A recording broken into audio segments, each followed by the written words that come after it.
महामहिम मुर्मू 15वें राष्ट्रपति के तौर पर द्रौपदी मुर्मू ने शपथ ले ली है और इस शपथ ग्रहण के बाद जो जश्न की तस्वीरें देश भर से सामने आ रही हैं उसमें बाजी मारता हुआ ओडिशा का मयूरभंज नजर आ रहा है। ये तस्वीरें मयूरभंज से आप देख रहे हैं, गृह जिला है द्रौपदी मुर्मू का।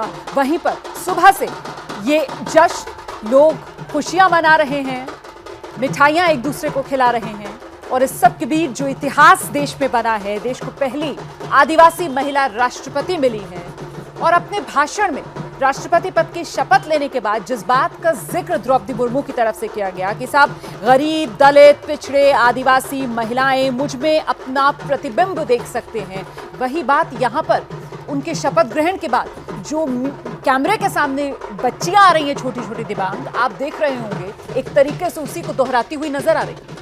जी हाँ, बिल्कुल। हमें ये बार बार सिखाया जाता है कि जब ये बच्चे बोलते हैं टेलीविज़न पर तो वो जो बातें रखते हैं, जितना मीठा बोलते हैं, जितना वो लुभाते हैं, वो आपके बड़े बड़े एंकर भी नहीं कर पाते हैं, बड़े बड़े गेस्ट भी नहीं कर पाते हैं। तो उनसे पूछा गया मिठाई, बोले मैं पूरा का पूरा डब्बा भिजवा दूंगी। तो मेरे ख्याल से ये एक बहुत शानदार एक बात रही। दूसरी मेरे ख्याल से 2-3 बातें जो मुझे ध्यान में आ रही हैं कि आदिवासियों के इतिहास को समझने की ज़रूरत है। यानी आर्य और द्रविड़ जो हैं वो इस देश में बाद में आए, लेकिन जो मध्य भारत में आदिवासी रहते हैं वो बहुत पुराने आए हुए हैं।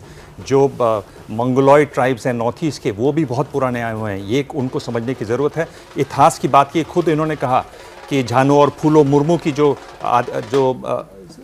लड़ाई थी संथाल विद्रोह की, उसका इतिहास 1855 का, उसको समझने की ज़रूरत है।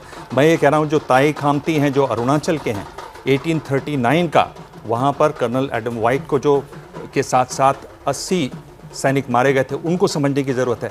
आदिवासियों के अधिकार की बात को समझने की ज़रूरत है और ये एक इसलिए है कि फॉरेस्ट राइट एक्ट एक 2006 का बना हुआ है, जिसमें जो आदिवासी जंगलों में अपने आप खेती करते हैं, खेती करते रहे हैं, उनको वहाँ ज़मीन के पट्टे देने की बात है। केवल 50% वो काम हुआ है। मेरे ख्याल से उसमें भी, उस तरफ भी ध्यान देना चाहिए। और आखिर में एक बात मैं ये बोल रहा हूँ कि द्रौपदी नाम से महाश्वेता देवी ने एक बहुत अच्छा नॉवल लिखा है, वो आदिवासी अपराइजिंग पर है। और आखिर में चूंकि सारी बातें यहाँ फिल्मों की बहुत होती हैं, आपको मालूम है कि फिल्म है मधुमती, दिलीप कुमार थे उसमें, संगीत सलील चौधरी का, और ऋत्विक घटक ने वो फिल्म बनाई लिखी थी, बिमल दा का संगीत। उसमें एक गाना है चढ़ गयो पापी बिछुआ, वो संथाली आसाम का जो संथाली गाना है उस पर आधारित है। इस तरह की चीजें अब और खोजी जाएंगी और इसके साथ साथ एक बहुत गर्व का विषय, एक बहुत खुशी का विषय आदिवासी समाज के लिए नहीं, शायद पूरे देश के लिए, कि आज एक महिला आदिवासी हमारे देश की राष्ट्रपति। बिल्कुल, जिस विरासत को आगे बढ़ाने की जिम्मेदारी उनके कंधों पर है, उसका उन्हें पूरी तरीके से एहसास, और ऐसे में देश को आगे कैसे लेकर जाना है इसका भी एक काका उनकी तरफ से अपने भाषण में रख दिया गया कि साहब एकजुट होकर कर्तव्य पथ पर आगे बढ़ना।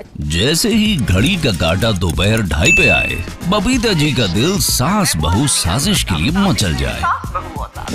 और ये है इनकी बहू, पूरे दिन ऑफिस की टेंशन हो जाए गॉन जब ये करें अपना फेवरेट शो फ्री टाइम पे ऑन। इनकी तरह आप भी देखें अपना फेवरेट शो अपने टाइम पर और डाउनलोड कीजिए एबीपी लाइव ऐप अपने स्मार्ट टीवी पर।